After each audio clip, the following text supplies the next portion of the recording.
horas que tenemos, así que simplemente decirles que les he preparado una presentación a fines de poder, de que ustedes puedan ir visualizando lo que les voy a ir contando.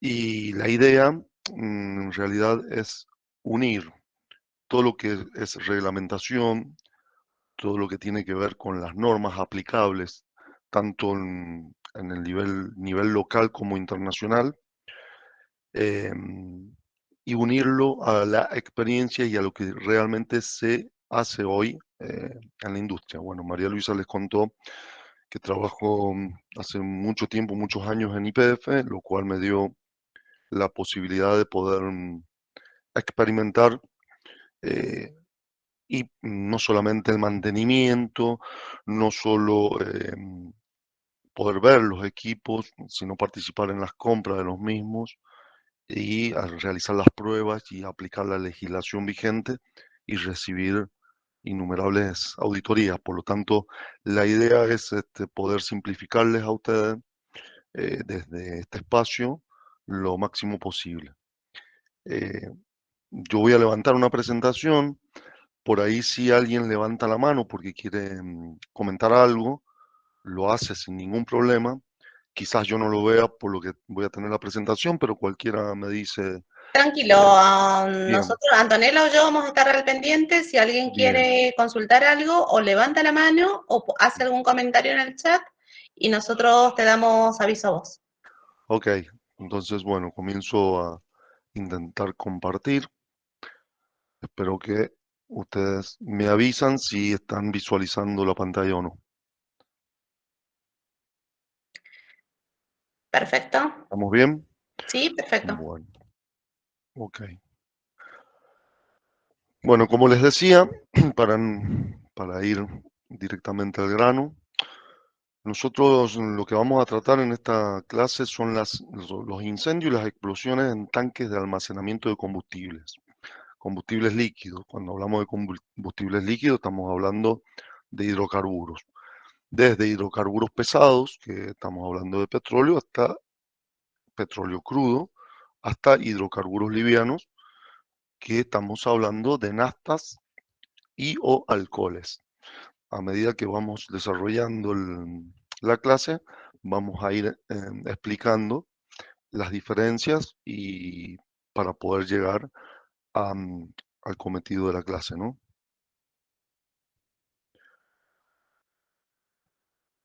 En esta imagen, lo que les estoy mostrando son imágenes reales. Esto es un incendio en un tanque en yacimiento, un divisadero. Esto ocurrió en el año 2014. Y lo que nosotros vamos a observar, pude verlo, participar y vivirlo personalmente. Por eso quiero mostrarles em, de qué se trata, ¿no? Vamos a hablar, las imágenes que muestro acá son los sistemas de incendio que existen para los tanques. Si ven a la izquierda, es una cámara de espuma que está, en ese momento está siendo probada y están viendo que es mucho más oscuro arriba. Eso significa que está generando espumígeno. Ya les voy a explicar cómo se hace esto. Después a la derecha van a ver sistema de agua pulverizada que se utiliza para el enfriamiento en los tanques. ¿Qué pretendemos ver en esta clase? Pretendemos ver qué tipos de plumas se utilizan, cómo uno tiene que elegir y seleccionar o inspeccionar la espuma que se va a utilizar de acuerdo al combustible que estamos almacenando, qué tasas de aplicación hay que llevar adelante con estas espumas y cuál es el sistema de enfriamiento a base de agua pulverizada. Pero antes de llegar a lo que estamos planteando, vamos a hacer un repaso y vamos a explicar cuáles son las características de las explosiones que se producen en los tanques de almacenamiento. En los tanques de almacenamiento hay una explosión que es digamos, la principal o la que más peligro trae, la que más afectación puede llegar a tener a la gente y poder producir mayor daño. A eso en inglés se le denomina boilover y en realidad vamos a tratar de entender por qué se produce esto.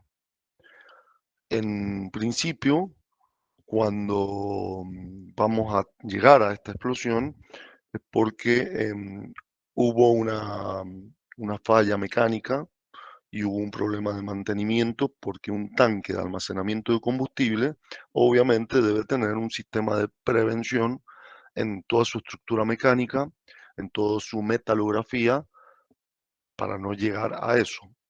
Pero como sabemos, a veces las barreras preventivas no se cumplen por distintos factores y puede producirse que algún techo de un tanque esté dañado o algún tanque no tenga techo porque sea a cielo abierto y por la presencia de una descarga atmosférica o por la presencia de algún químico que se le agregue por error que produzca una reacción exotérmica o por alguna chispa que se pueda producir en la zona donde tenemos los vapores inflamables, se nos produce un incendio. Entonces, para ir entendiendo que vamos a tratar, vamos a ir directamente a imaginarnos que ya tenemos el incendio sobre el techo de un tanque.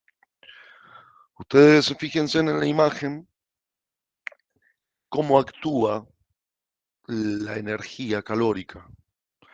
En el grafiquito, donde yo estoy poniendo el mouse, ustedes van a ver que las flechas que indican hacia arriba están acompañando las llamas, las supuestas llamas, que en la foto de la derecha se ven, en realidad se ve la llama y se ve el humo.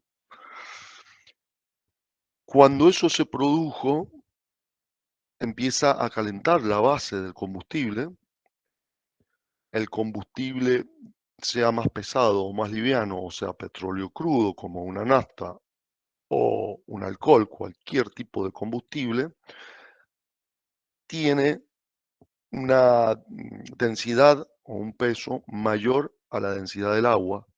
Por lo tanto, toda la humedad que pueda arrastrar el combustible o toda la humedad que tenga por distintos factores atmosféricos o porque alguien le inyectó agua, toda la humedad se va hacia el fondo del tanque y se acumula en la parte inferior.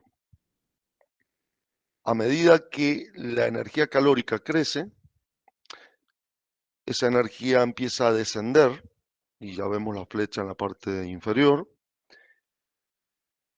¿Y cómo desciende?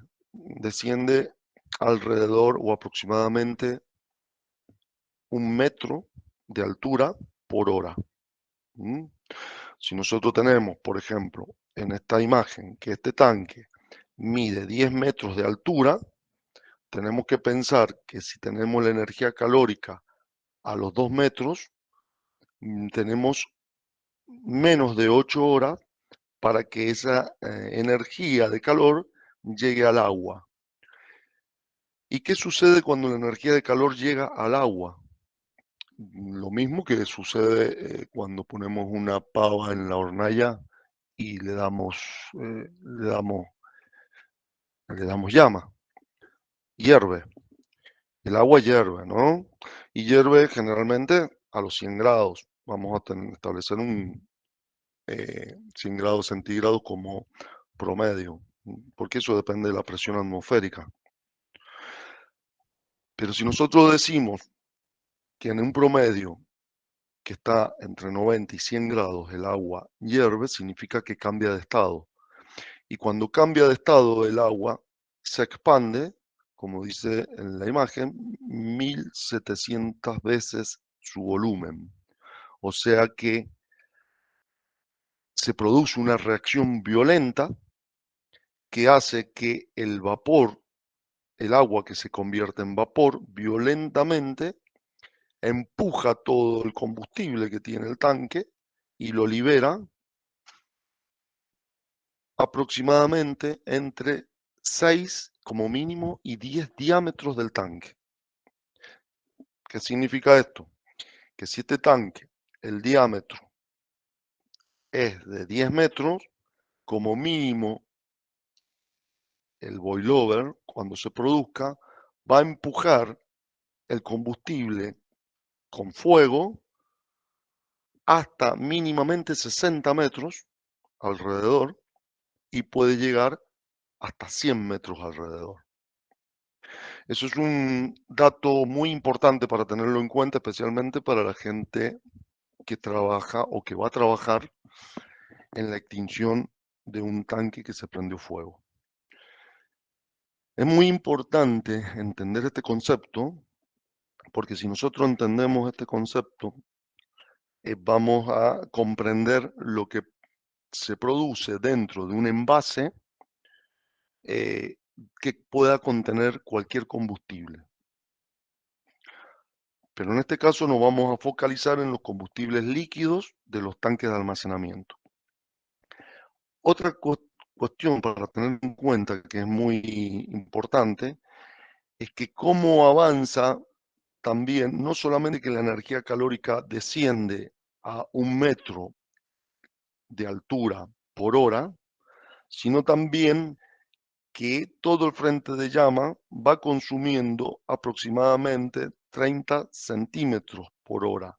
O sea que si tomamos la energía calórica de la parte inferior, lo que está pintado en rojo, más el consumo por la transformación química que estamos viendo del combustible hacia la atmósfera, estamos hablando de 1,30 m.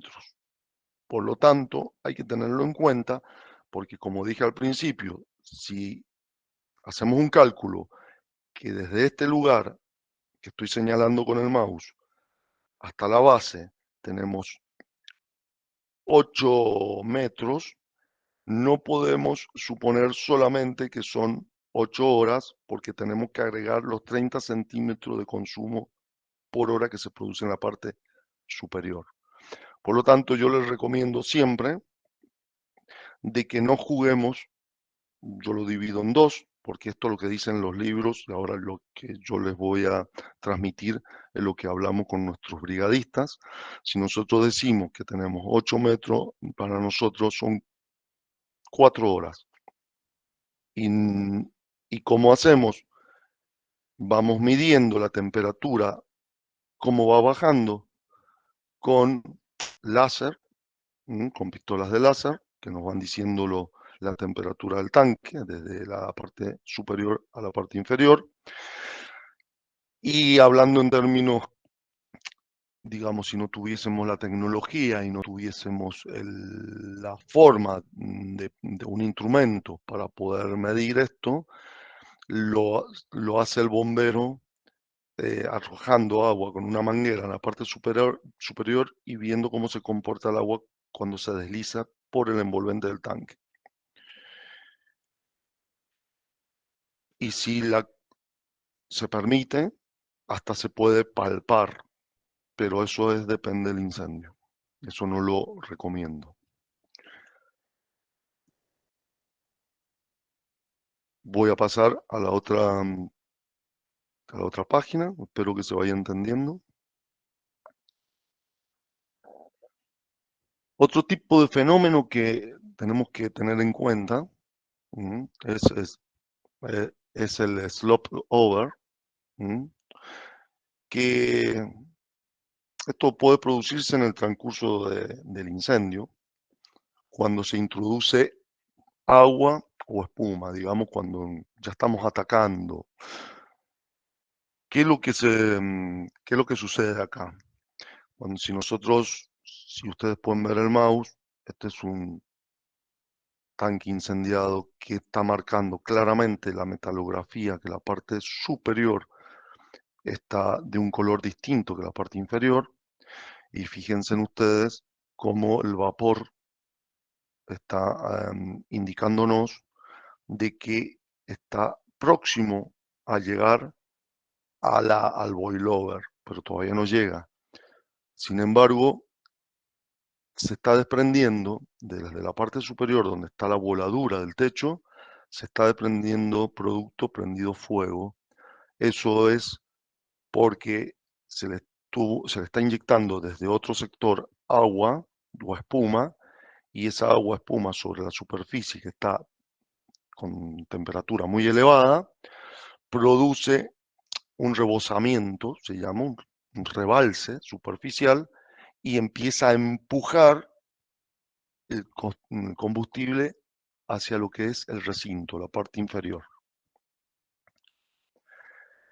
Y cuando llega a la parte inferior, que es el recinto del tanque, donde debe el recinto, para dejarlo claro a quienes no lo conocen, es una seguridad pasiva del tanque. ¿Qué función cumple? Que si este tanque se desploma, quede contenido todo el combustible en esta pileta. Esto que estoy señalando acá es un talud. Ya lo vamos a ver en otras imágenes donde se ven mucho más claro. Cuando hablamos del recinto y el fuego en el recinto, estamos hablando de frotover. Entonces, hago un breve, digamos, un breve repaso.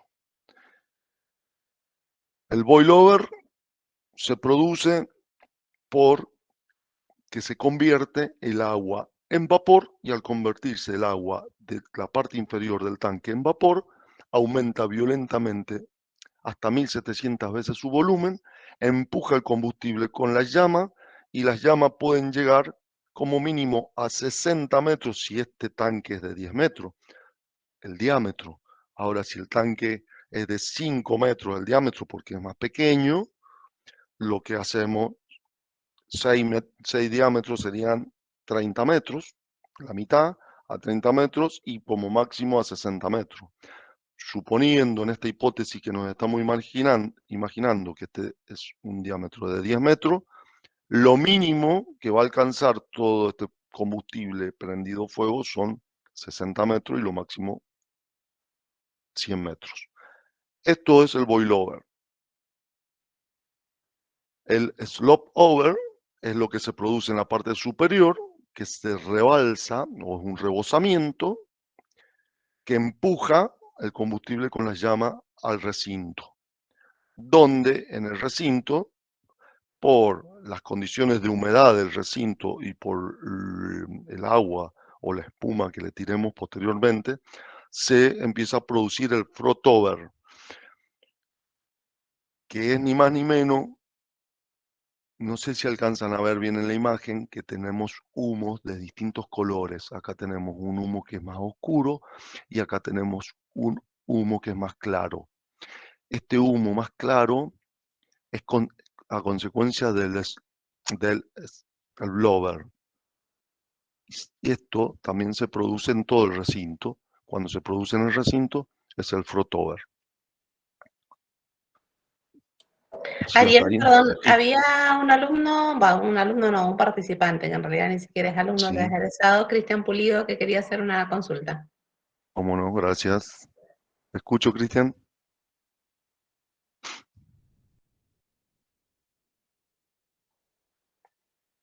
Cristian, ¿podés habilitar el micrófono? O a lo mejor se confundió y lo tocó sin querer. No, no, es que me puso en el chat, me puso que quería hacer una pregunta, no, no es que levantó la mano. Ah, bien. No sé si se quedó sin internet ahora, no sé. Porque no te quería interrumpir, le dije que bueno, pero la idea era terminar Ujú. la hojita y estar. ¿Estás, Cristian? Es el micrófono que no le funciona. ¿Querés hacer la pregunta y yo la leo? No hay problema. Bueno, la vas a hacer en el chat y yo te la leo. Bueno, continúo entonces. Cuando la tengas Dale, me decís. dale. Cuando él le Ok. escriba, escribilo tranquilo, Cristian, y cuando termines, yo espero que vos termines la hojita para no interrumpirte nunca el texto y yo te la leo. Ok. Bueno, esperamos esa pregunta. Mientras tanto, les voy a comentar entonces qué qué es lo que tenemos que hacer como profesionales para poder responder ante una emergencia de esa naturaleza. Acá vamos a dividir las cosas porque son dos gestiones. De la que voy a hablar es la gestión de respuesta, o está la gestión preventiva. O sea, no tenemos que llegar a tener este tipo de incendio y para eso hay toda una gestión, que eso es otro tipo de capacitaciones, otra clase. Lo que vamos a focalizar ahora es cómo tenemos que tener los elementos de lucha contra incendio para poder responder a la emergencia que ya se produjo. Entonces, vamos a ir desglosando, em, desglosando con cuidado para poder entender de qué se trata o qué es lo que vamos a hacer. Digamos, como primer medida, vamos a, vamos a charlar o vamos a comentar cuáles son los tipos de espuma que existen en el mercado y cómo ustedes la deben seleccionar. En realidad hay muchos tipos de espuma, pero lo que yo les voy a comentar es lo que realmente está certificado y avalado por normas internacionales y normas IRAN, eh, como que realmente da respuesta y está ensayado para que actúe en el momento que lo necesitamos. Porque como digo siempre en las clases, tenemos que entender esta diferencia de certificación. Cuando hablamos de certificación IRAN, estamos hablando de que existió un ensayo sobre el elemento. Y no la tenemos que confundir con las certificaciones de normas de calidad, que las normas de calidad lo que están certificando es la gestión y la gestión documental y lo que la empresa, el orden que una empresa tiene para llegar al producto. Entonces, con esto lo aclaro siempre, me parece importante que como profesionales lo tengamos en cuenta. Entonces, internacionalmente nosotros hablamos de las normas de la Comunidad Europea, donde aparece el sello el CE de la Comunidad Europea, o de la Comunidad Americana, que las internacionales reconocidas por sobre la IRAN son las normas NFPA. Las normas de la Comunidad Europea o NFPA son las que tenemos que no discutir, porque en realidad tienen un estándar en algunos casos similares a la IRAN y en muchos casos superiores. ¿Qué hacemos entonces?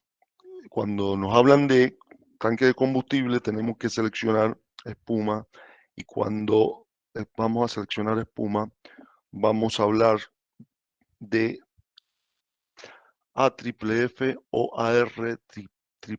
¿Qué significa esto? AFFF, que es lo que nos presentan en el mercado, son espuma para solventes no polares. ¿Qué son los solventes no polares? ¿Y qué son los solventes polares? Los solventes no polares son los solventes que no producen, digamos, hay una diferencia en la oxidación que se produce en el aire, y para que ustedes más o menos lo entiendan un poco más rápido, les doy ejemplos. Los, mm, los polares serían la nafta, el queroseno, el gasoil, y los no polares serían los derivados de alcoholes, los MTB, metilterbutyléter, el etil, el metanol, todo lo que tenga alcohol se le denomina solvente polar. Entonces,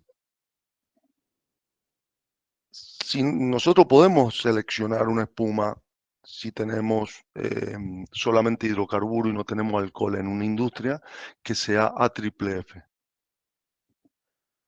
Ahora, si nosotros seleccionamos la espuma que es AR, que significa resistencia a alcoholes, la AR, y es AR y AFFF, nos estamos asegurando de que si aparece en algún momento del proceso la presencia de alcoholes, esta espuma nos va a garantizar la extinción en ambos casos.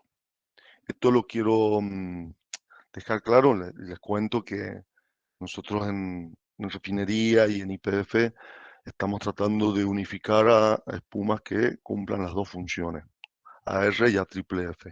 Con esto no descalifico a AFFF, simplemente se los comento o se los doy como consejo por una situación del combustible que estamos tratando. ¿Qué Ariel, normativa? Sí.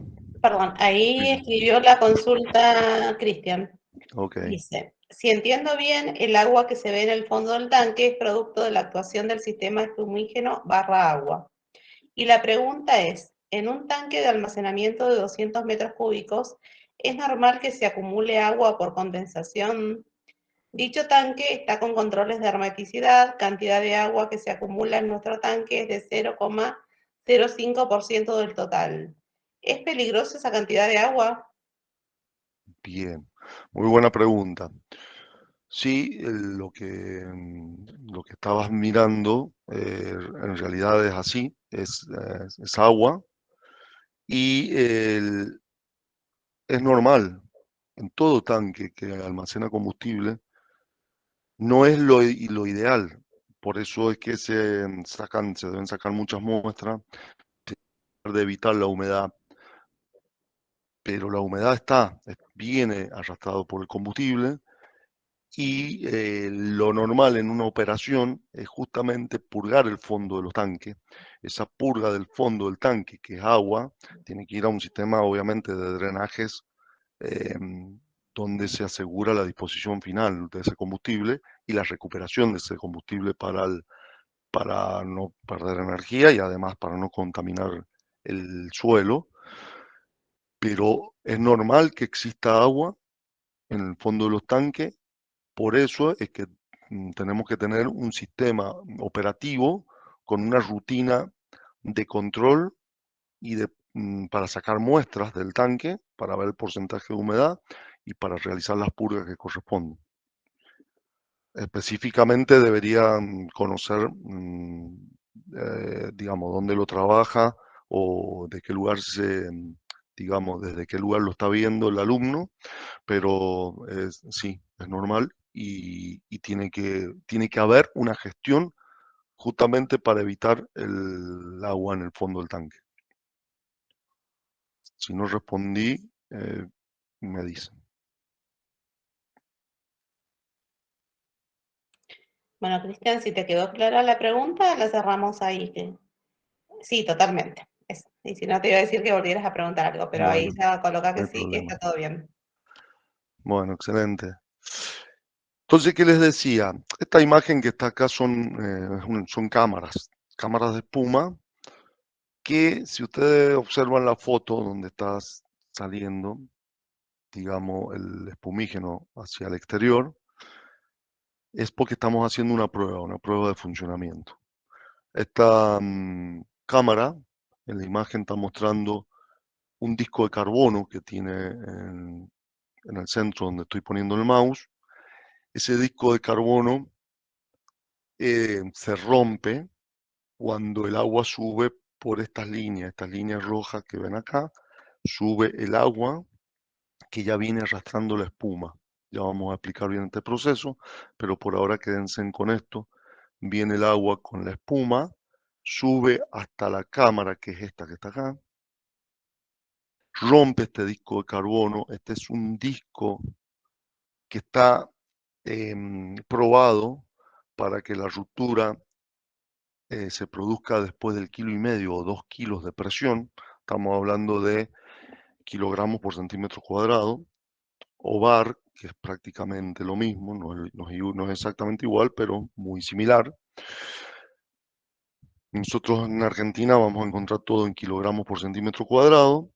La presión de la red de incendio estandarizada en el lugar más alejado de cualquier anillo, de cualquier red de incendio, de donde ustedes se encuentren, la presión es mínimo de 7 bar, o sea que de 7 kilogramos por centímetro cuadrado. Mínimamente la presión de agua, si no la red de incendio no queda aprobada. Esa es la presión, no tiene un límite máximo, podemos tener una red de incendio que tenga 10 kilos, 9 kilos, 8 kilos, 11 kilos, 12 kilos, hasta 15 kilos si queremos, depende si lo controlamos, pero no puede tener menos de 7 bar o 7 kilogramos por centímetro cuadrado. ¿Qué es lo que pasa entonces con este disco de ruptura? Se rompe cuando se supera el 1,5 kilos de presión y deja pasar el agua. Por esto que está descubierto, ustedes ven un O-ring, ese O-ring es de goma, porque va una tapa arriba. Normalmente no está abierto como ahí, sino que está tapado, porque toda esa espuma que ustedes están viendo ahí en la imagen tiene que ir adentro del tanque, en el caso de incendio. Acá como la estamos probando, la hemos destapado en la parte superior y estamos verificando que al inyectarle el agua con la espuma, este disco se rompió y cuando se rompe, visualmente vemos la generación de espuma. ¿Mm? Después existen aparatos para ver la formación de espuma también, pero en la práctica, cuando uno la visualiza, la formación es porque está bien. ¿Por qué remarco lo de este disco de ruptura? Es un disco de carbono, porque generalmente suelen no poner este disco, suelen poner bolsas de nylon, que eso es tremendo, no pueden permitirlo. O recomienda los fabricantes que si no tenemos este disco de ruptura, podemos llegar a poner papel aluminizado. ¿Y por qué papel aluminizado y por qué estos de carbono? Porque si nosotros entendemos que acá tenemos una tapa y esto va hacia adentro del tanque, significa que en la operación normal esto se llena de gases de combustible. El carbono resiste al solvente o el líquido gaseoso que se produce, por lo tanto no se rompe. En el caso que no fuera carbono o no fuera papel aluminizado, se rompería el nylon o otro objeto, entonces los gases se condensan por dentro de la línea y me llenan toda la línea de incendio de combustible. Entonces cuando yo voy a querer apagar el fuego, le estoy metiendo combustible y no espuma. Es importante que ustedes sepan esto que les estoy explicando porque para la revisión o la inspección que tienen que hacer cuando les muestren un tanque que está protegido con espuma, tienen que pedir que les destapen las cámaras para ustedes verificar este disco y posteriormente tienen que pedir que les habiliten el agua con la espuma para poder ver cómo sale hacia afuera. Bien, dada esa explicación, les cuento que las normas aplicables en Argentina son la IRAN, la 518 para líquidos combustibles polares, que ya di el ejemplo, que son los combustibles de hidruro que no tienen alcohol. Y la norma IRAN 3571, que es para combustibles polares y no polares. Las dos normas son obviamente muy similares, la diferencia solamente la están marcando cuando se hacen los ensayos sobre la espuma que es resistente a alcoholes. Si nosotros vemos, hacemos un vistazo sobre los aspectos importantes de la norma, yo voy a focalizar ahora la 3571, que vuelvo a repetir, es muy similar a la 3518, pero esta es más completa, por lo que abarca la resistencia a alcoholes. Esta norma dice que establece que los requisitos que se deben cumplir, ¿no? Para los espumígenos fluorproteínicos. Porque una cosa que no les expliqué o que no les dije es que en realidad cómo se produce, qué sería la espuma, qué es el producto, cómo químicamente se forma una espuma. En realidad esto se produce una hidrólisis proteínica, se llama, ¿no? La hidrólisis químicamente es una reacción entre una molécula de agua y otra macromolécula, en la cual la molécula de agua se divide o se rompe.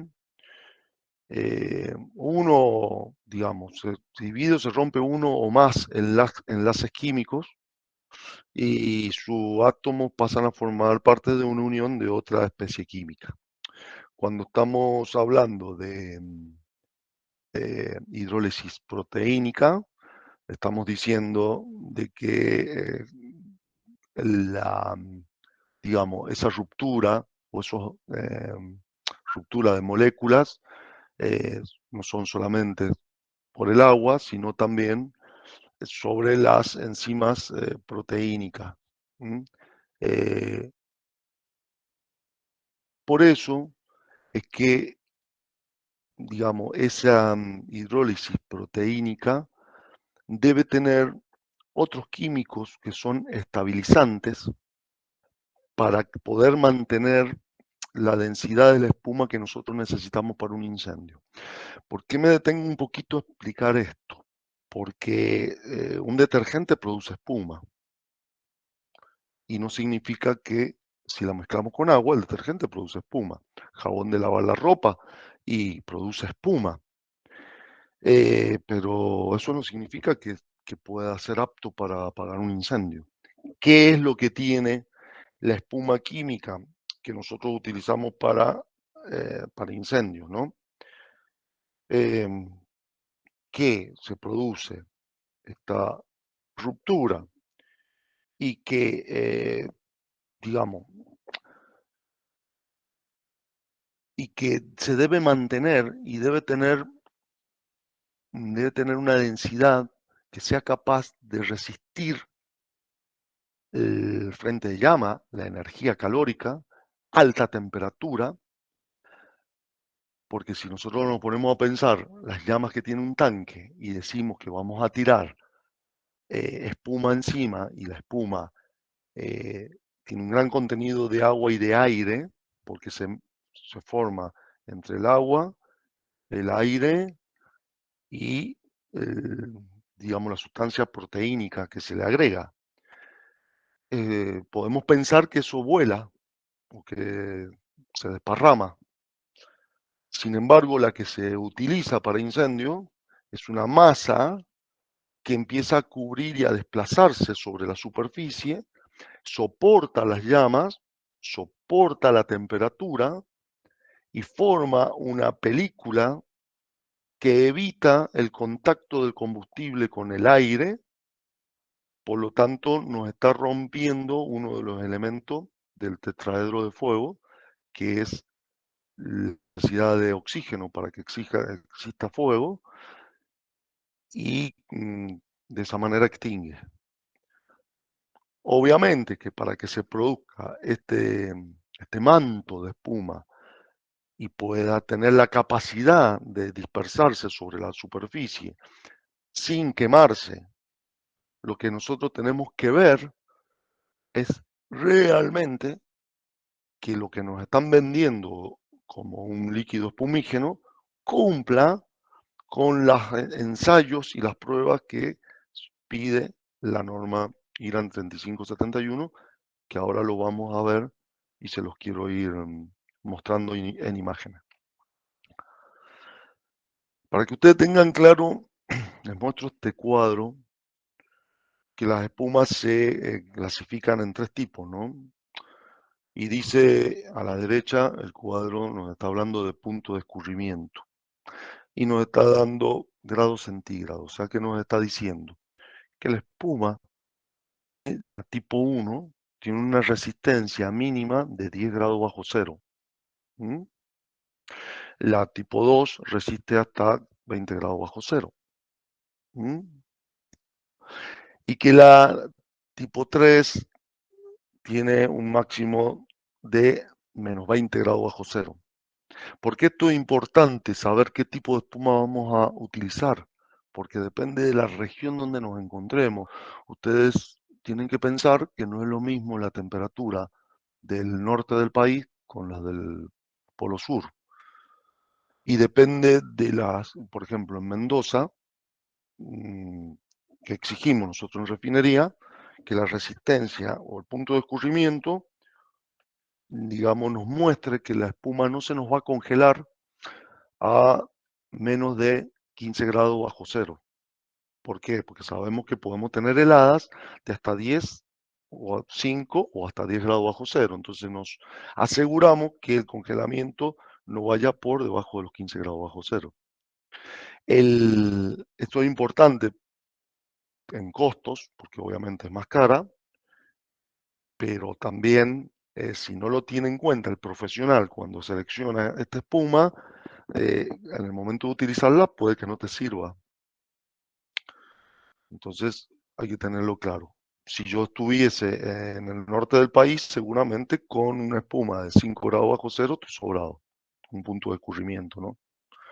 Después tenemos que ver o tener en cuenta que las características que deben cumplir están en el cuadro de la izquierda, que es lo que se realiza o se debe realizar un análisis de laboratorio. Esto es así en todas las espumas, mínimamente cada 2 años tienen que tener un ensayo de laboratorio donde se vea de que la densidad conserva 20 grados centígrados con un más menos de 1 grado centígrado y que la unidad es gramos sobre mililitros. ¿Mm?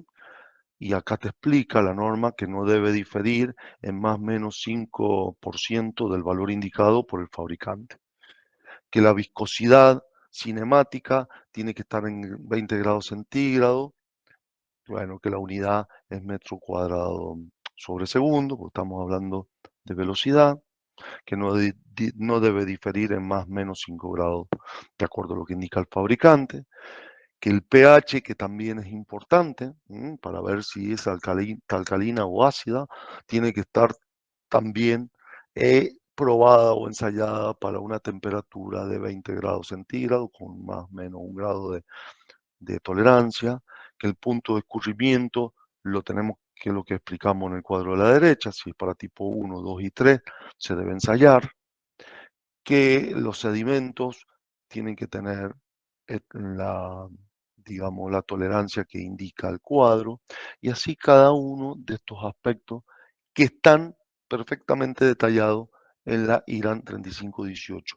¿Qué es lo que hace uno como profesional en incendio o en seguridad? Uno no va a hacer estos análisis, lo que uno hace es asegurarse que quien hace el análisis de espuma como laboratorio esté certificado por IRAN. Eso significa de que IRAN acepta que los métodos de ensayo son los que corresponden y que el espumígeno está cumpliendo estas características. Eso mínimamente lo tenemos que hacer cada 2 años. Y de eso estamos hablando de un ensayo de laboratorio. Y también hay un ensayo que se llama de velocidad de quemado, que es lo que estoy mostrando en la imagen, que es lo que hacemos nosotros en IPF, por ejemplo, con nuestros líquidos espumígenos. Los ensayamos siguiendo exactamente lo que nos pide IRAN en bandejas estandarizadas, que ahora se los voy a ir mostrando. Esta imagen es para que ustedes vean los protocolos y los métodos de ensayo. Estos son muestras que se sacan de los tanques que contienen espuma. Se saca una muestra con un frasquito, eso se lo lleva al laboratorio para aplicarle los estudios o los ensayos que les mostraba recién. Y este, por ejemplo, es del año 2020, es un espumígeno acá se pone el tanque al que corresponde, protege a este tanque 2 y nos está diciendo que el apagado 3518-127 cumple. Ya les voy a mostrar por qué cumple en este caso.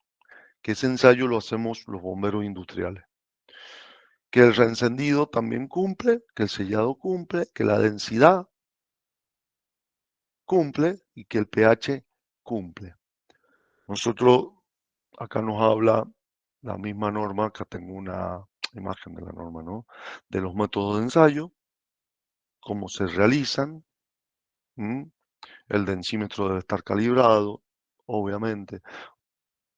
Yo quiero que ustedes tengan muy claro que todo lo que tiene que ver con pruebas y protocolos y ensayos de elementos de incendio debe realizarse con instrumental aprobado, certificado y calibrado. ¿Por qué digo esto?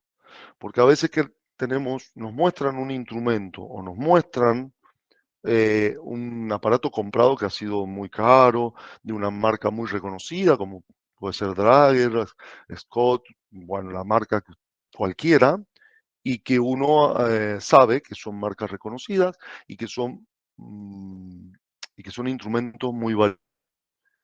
Pero no nos podemos quedar con que el instrumento estuvo bien comprado. Tenemos que saber cuántos años hace que se usa ese instrumento y si ese instrumento está siendo calibrado y monitoreado anualmente como corresponde. Los tiempos de calibración también nos los ofrecen las normas, para que ustedes lo tengan claro. En esta imagen les estoy mostrando imágenes reales de una bandeja metálica, ¿no? De aproximadamente 1,80 m de diámetro, 20 centímetros de altura, que tiene 4, casi 5 milímetros de espesor, provista por una canaleta, esta canaleta que se ve aquí, de sección rectangular de 20 centímetros de altura y 40 centímetros de ancho y 120 centímetros de largo para aplicar la espuma. Esto porque se lo estoy mencionando y se lo estoy mostrando porque esto es exactamente lo que dice la norma y así fue construido para poder hacer el ensayo. Este esquema está justamente en la norma y lo que nos está diciendo que tenemos que tener un tanque de nitrógeno o aire comprimido para darle presión a este envase presurizable, como dice acá, que debe tener un manómetro, porque en este envase nosotros vamos a depositar el líquido espumígeno que queremos probar para que dándole una presión de aire, después vemos que acá tenemos una válvula, una manguera, salga aire y líquido espumígeno por este pico que va a terminar cayendo en esta canaleta, desplazarse en esta bandeja. En esta bandeja, ¿qué es lo que vamos a poner? Vamos a colocar eh, nafta o benceno, que es lo que pide la norma, y vamos a prenderlo fuego, vamos a dejar el tiempo que la norma nos pide, que ya se los voy a ir mostrando, de encendido, para después aplicar con este carrito que se ve acá, que es exactamente lo mismo que está acá en el dibujo, ¿m?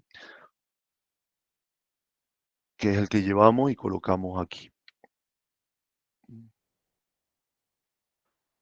Esto sería las imágenes del ensayo de extinción, el envase que les mostraba del carrito.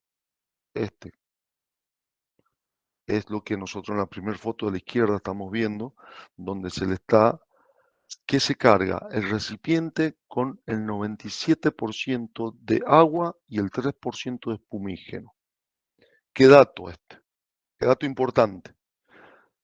Porque la prueba, les dije que era una mezcla de agua, digamos, no la prueba, lo que les dije fue que la espuma se termina, digamos, formando por la mezcla de agua, el espumígeno y aire. Ahora, acá les voy a mostrar cuál es el porcentaje para mezclar de espumígeno con agua. ¿Por qué nosotros le ponemos el 97% de agua y el 3% de espuma? Porque nuestra espuma AR triple tiene la capacidad, y te lo dice en el envase, de formar espuma al 1%, al 3% y al 6%. Ustedes en el mercado van a encontrar espumas que generan desde el 6% al 1%. Todas sirven, obviamente. Lo que hay que ver es que de acuerdo a lo que diga el envase, es lo que tenemos que mezclar. La presión del ensayo, en este caso, no tenemos que confundir con la presión de la reincendio que yo dije recién. En este caso es para la prueba, la presión es de 6 kilogramos centímetro cuadrado, porque así lo pide la norma. Y la bandeja va con 150 litros de agua y 40 litros de heptano. Podemos usar Nastoramen. Se provoca la ignición, después se deja que actúe la llama durante un minuto para que tome una buena temperatura y de ahí comenzamos a tomar el tiempo. Cuando inmediatamente empezamos a aplicar la espuma, decimos que el tiempo de aplicación será de 240 segundos con la tasa de aplicación de 3,1 litros minuto por metro cuadrado.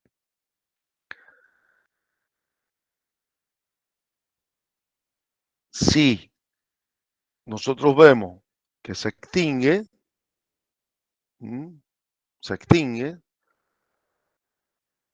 tenemos que dejar pasar 10 minutos y pasar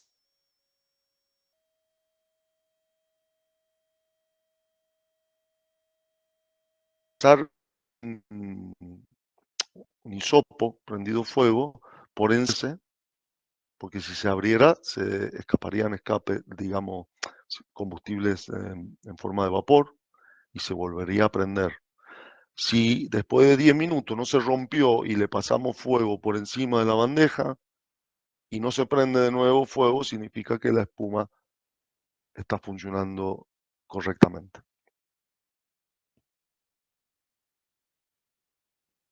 Acá le dejo otra imagen mientras voy verificando otra.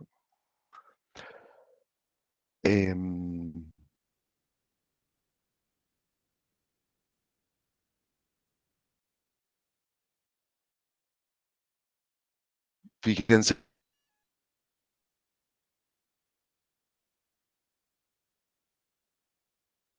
se vuelve a unir y no se vuelve a prender.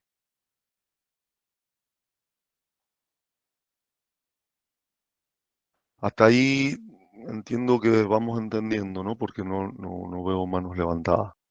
Ahora vamos a entrar a una parte que a mí en lo personal no me gusta mucho, no es muy fuerte, pero lo hemos simplificado para porque se trata de cálculos, que lo tenemos que Ariel, ¿querés que conocer. demos un minuto por si alguien quiere preguntar, más allá que nadie haya levantado la mano? ¿Nadie Bien. quiere preguntar nada? ¿Alguien quiere aclarar, contar alguna experiencia personal? ¿O estamos todos anonadados por la explicación de Ariel y no queremos interrumpirlo? Augusto Pergolis, te doy la palabra. ¿Qué tal? Buenas noches. Ariel, bueno, no, desde ya muchas gracias y te quería hacer una consulta.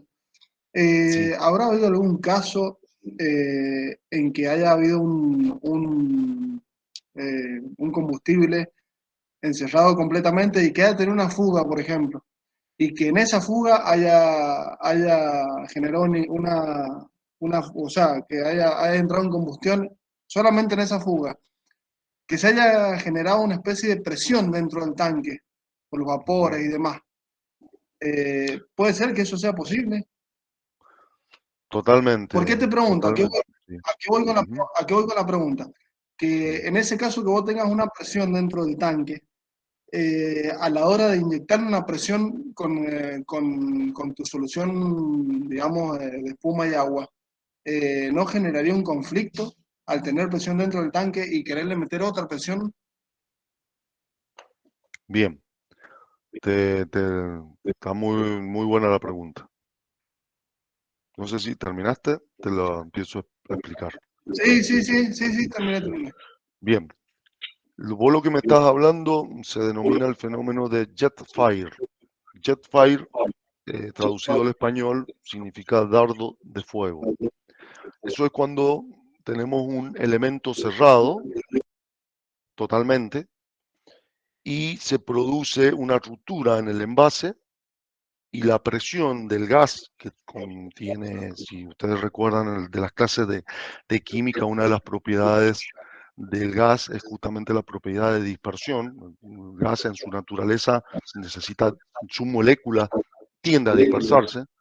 Cuando el gas nosotros lo presionamos y lo metemos dentro de un envase, lo estamos sacando de su naturaleza, por lo tanto, dentro de los envases el gas se convierte en líquido porque su naturaleza gaseosa necesita dispersarse. Entonces, dentro, por eso en las garrafas, lo que tiene por dentro es líquido, no es gas, se transforma en gas cuando le damos apertura a la válvula. Pasa lo mismo con cualquier combustible que, que ha liberado vapores. La presión, como no está en lo que es natural para el gas dentro del combustible, dentro se convierte en líquido, pero su naturaleza pide espacio para salir y en donde lo encuentra, violentamente sale expulsado.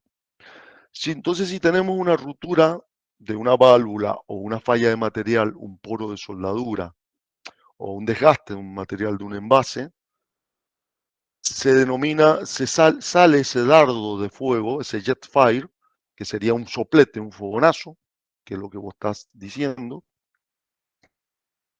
Y en ese caso, lo que jamás tenemos que hacer es tirarle ni agua, ni espuma, ni intentar apagarlo.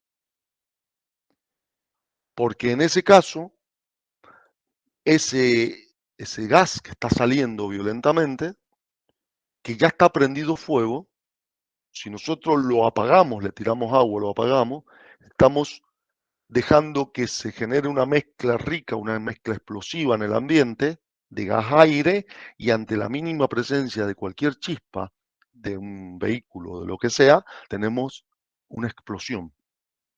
Por lo tanto, si nosotros tenemos un jet fire, que es lo que me estás diciendo, no le tenemos que tirar ni agua ni espuma. Toda la explicación que yo estoy dando es sobre tanques donde ya se le voló el techo o tanques a cielo abierto, dije, que no tienen techo. En el caso que vos, muy bien, te agradezco tu pregunta para poder explicar la diferencia. Vos me estás hablando de un dardo de fuego que si yo veo en el tanque, a ver, voy a buscar una imagen del tanque acá, de un tanque, por ejemplo, en esta, si yo veo que donde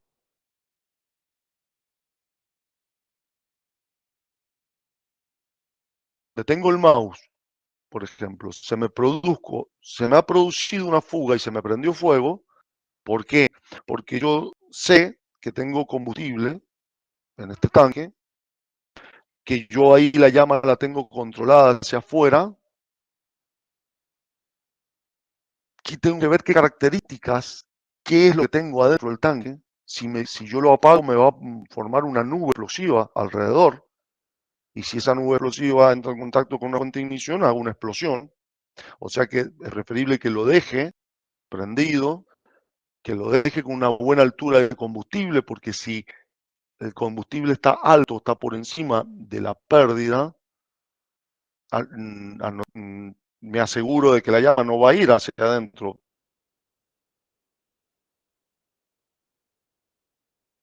Siempre va a ir hacia afuera.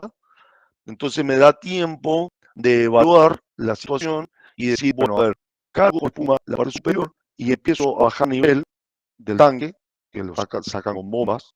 Empiezo a bajar nivel para que al momento que llegue ahí se apague con la misma espuma que viene dentro del tanque. ¿Se entiende la explicación? No sé Perfecto, si perfecto, Ariel. Sí, totalmente. Bueno. Muchas gracias. Yamila, creo que había levantado la mano, ¿puede ser? Yamila Jaime.